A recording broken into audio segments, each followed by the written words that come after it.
nawe abakinnyi runaka mwakinanye uvuga ati cyane bano bakinnyi kabisa kudushaka n'abahanga nakinanye nabo kuva natangira kariyeri batatu dusobanura babona uvuga ati ukabita super talented kabisa.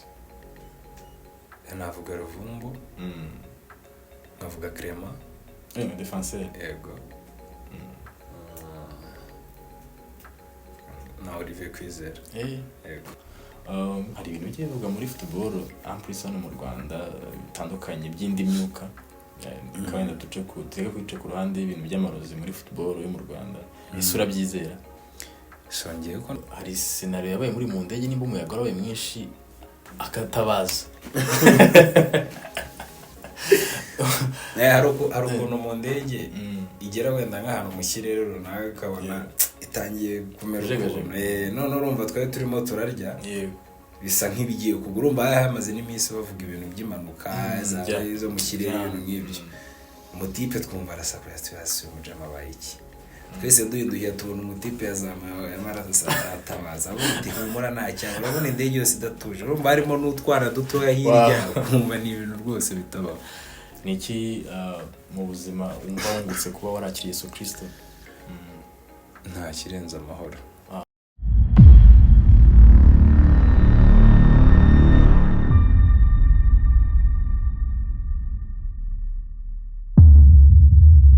Welcome once again my people.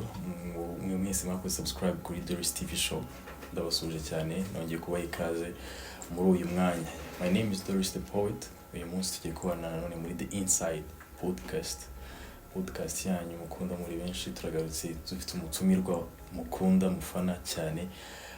Harimo abakuzi bamubonye kandi bamenye bamutawe. Uyu munsi rero turi kumwe n'umutumirwa sportif n'umukinnyi w'umupira w'amaguru mu Rwanda. Reka tangira twibwira dukomeze ikiganiro cyacu. What's up my bro? What's up brother? Umeze neza? N'amahoro. Izuba ry'i Kigali bimeze bitiri uri ko bajye kuntu rimeze. Izuba ni hatari kabisa. Turi kumwe nande? Hakizimana Adolphe umukinnyi wa football. Adolphe mwamumenye musanzwe mumuzi. Adolphe ni muntu ki? Adolphe navuga yuko n'umusore ukiri kumwe n'umubyeyi wiwe. Serious? N'umukinnyi. Kuba umukinnyi ku kazi kanjye nkaba n'umuntu ukunda Imana cyane. Yego. Tugiye kutubwira nka bio yawe gatoya kuva utangiye umupira w'amaguru kugeza na kano kanya.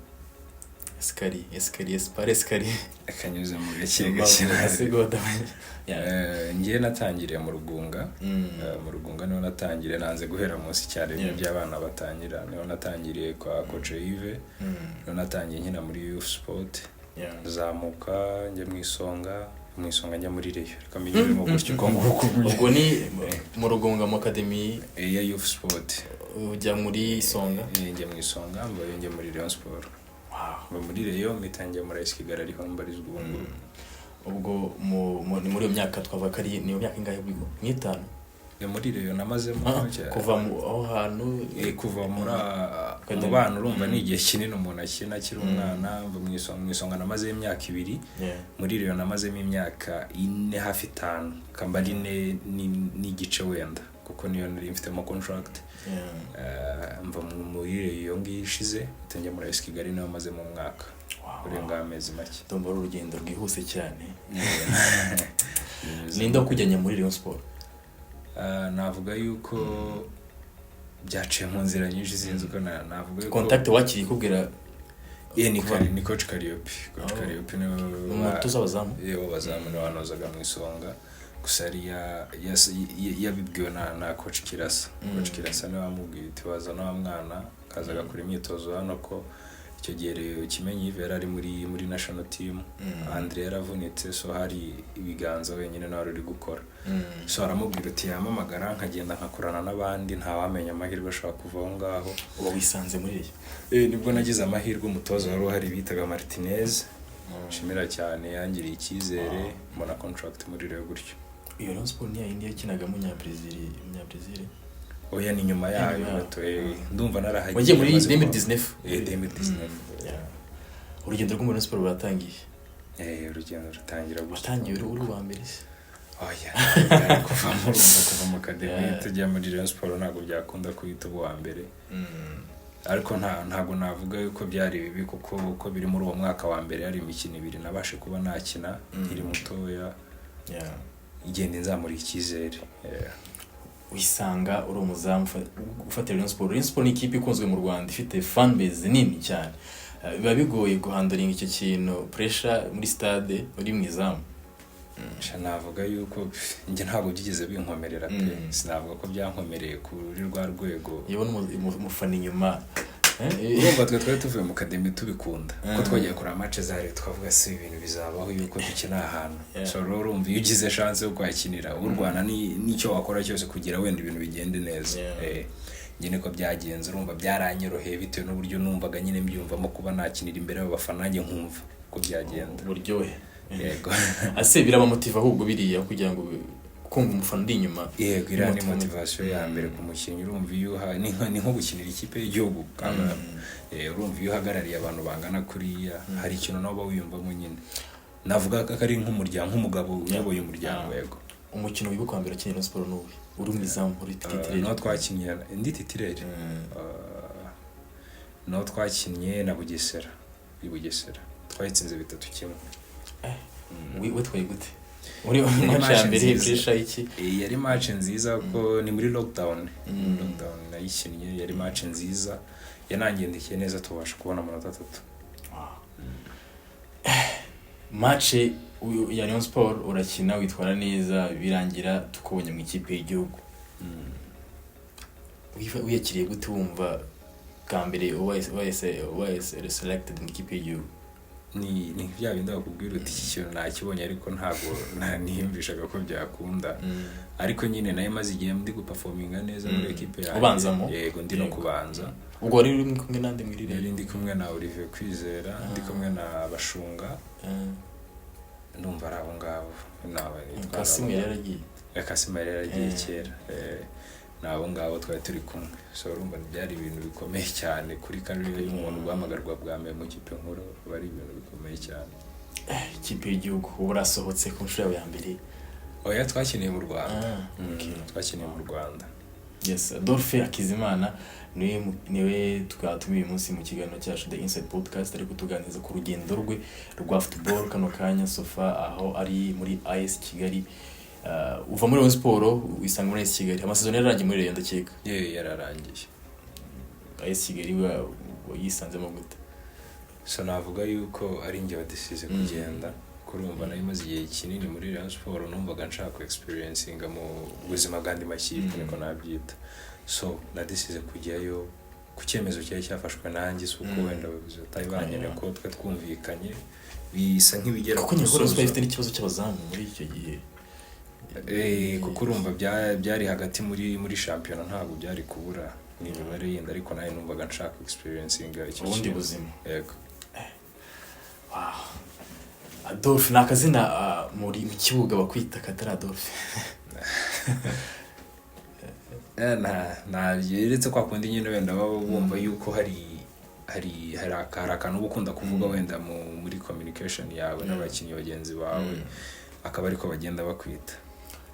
Wakuze ufana equipe nimba tarima mu Rwanda? Yego. Nge ukuntu nyiraye ntabwo naburya nagiye nkunda amakipe cyane, ariko nakundaga abakinnyi.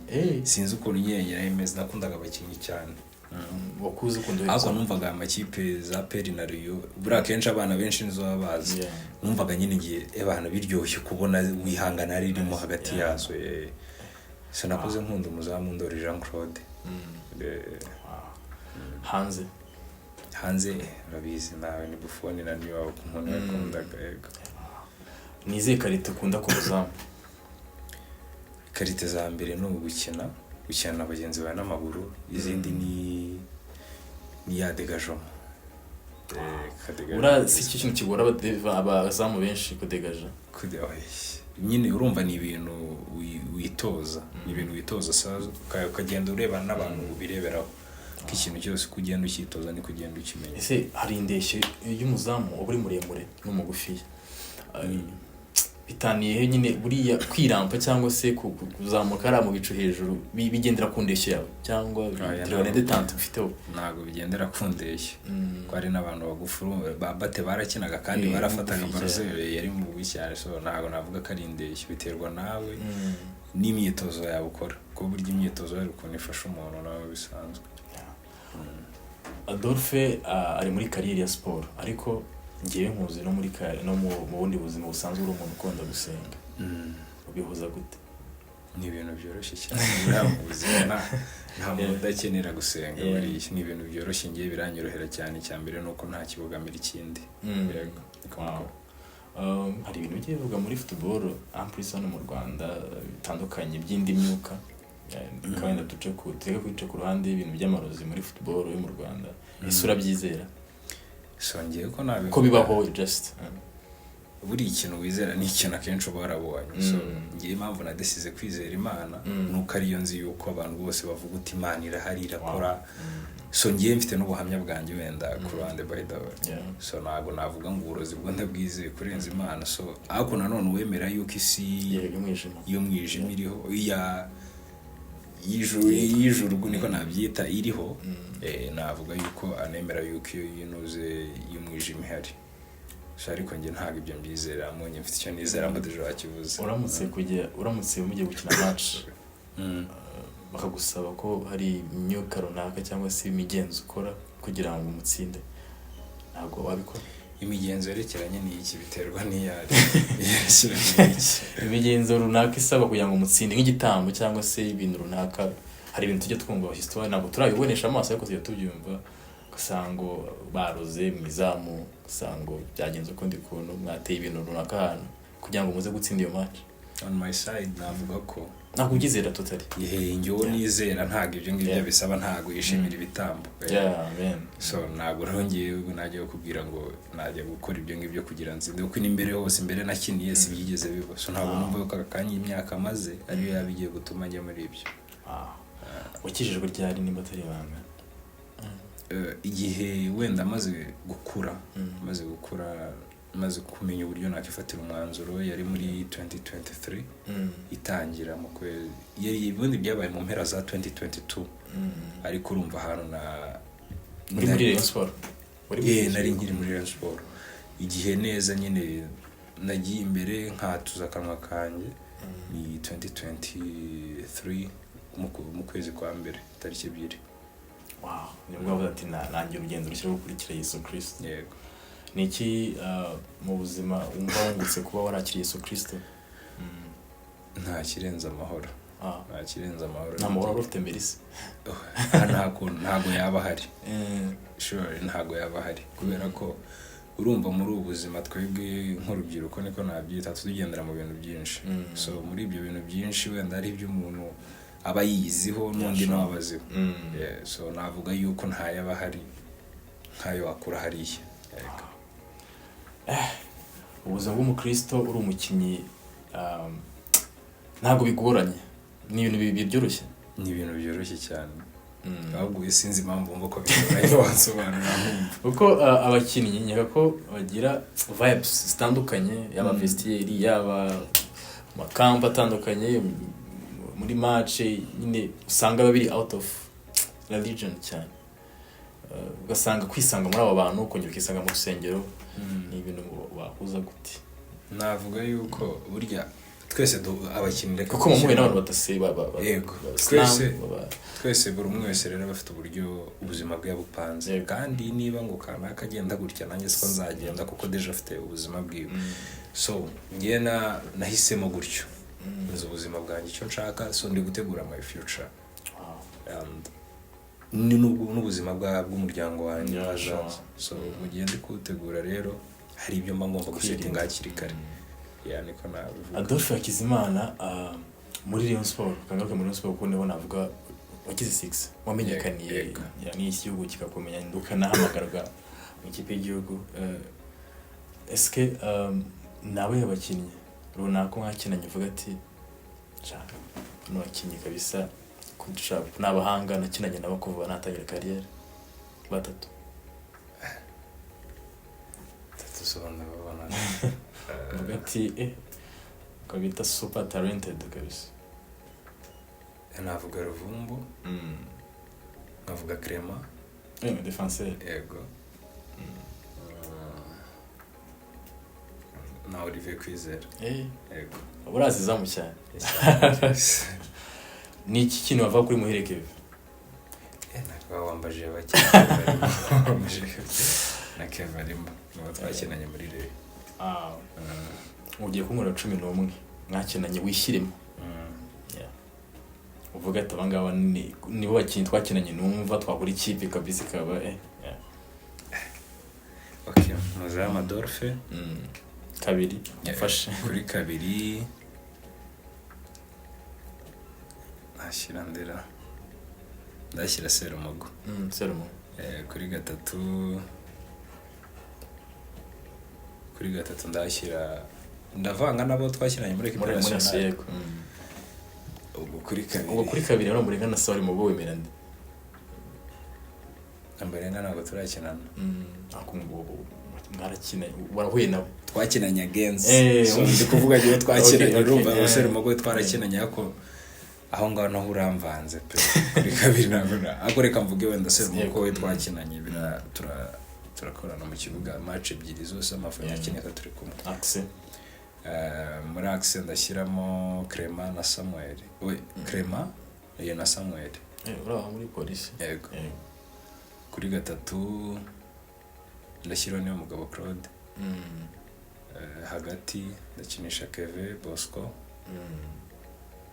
icumi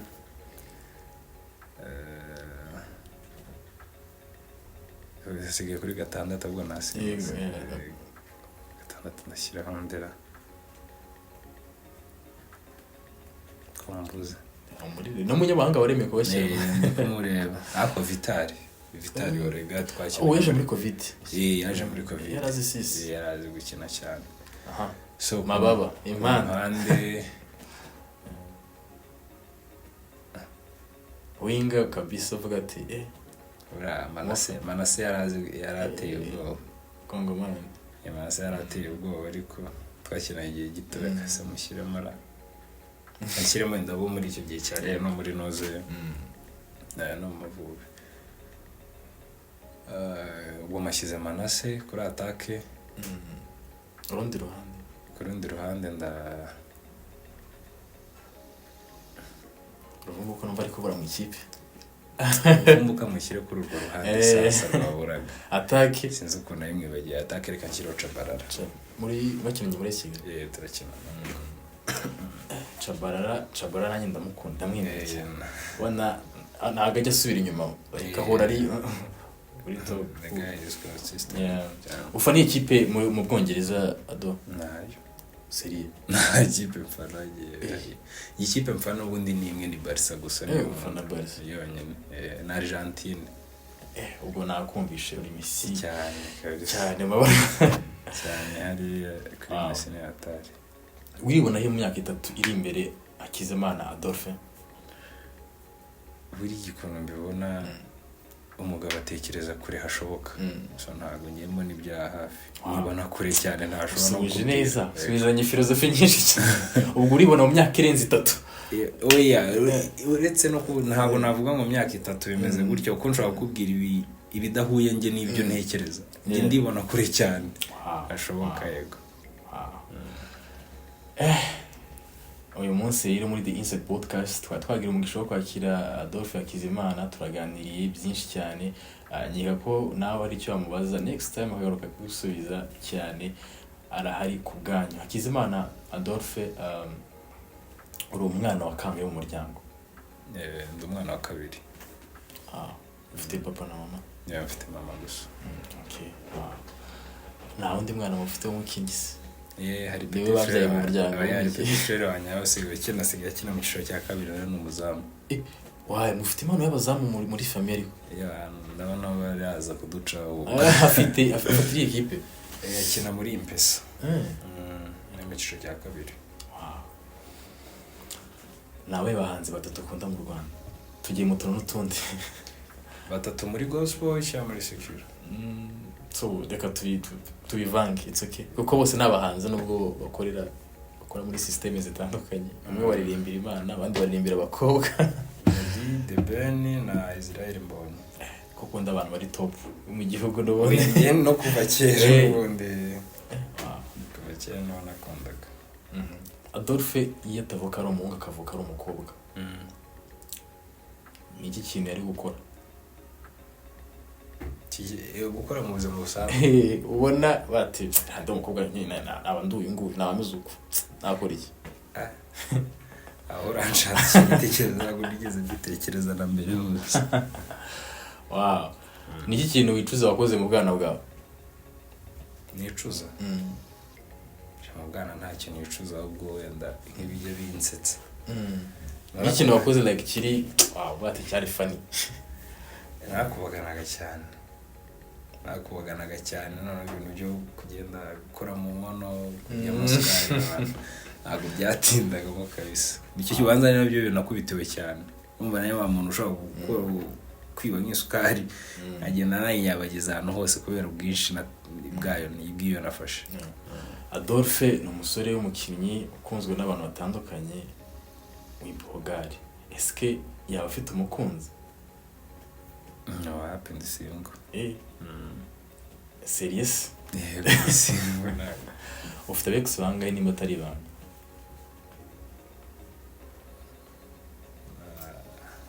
Ubuzima bwo hanze y'ikibuga ni babiri.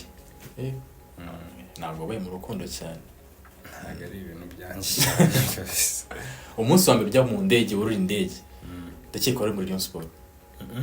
Ni kera tukiba mu academy. Mwisonga. Mwisonga 2018. Mwari mu gihe icyo gihe ubu. Naingiye muri Sekafa under 17 muri Tanzania. Ni wari uri mwiza mu as first goalkeeper. Ni yabanzaga.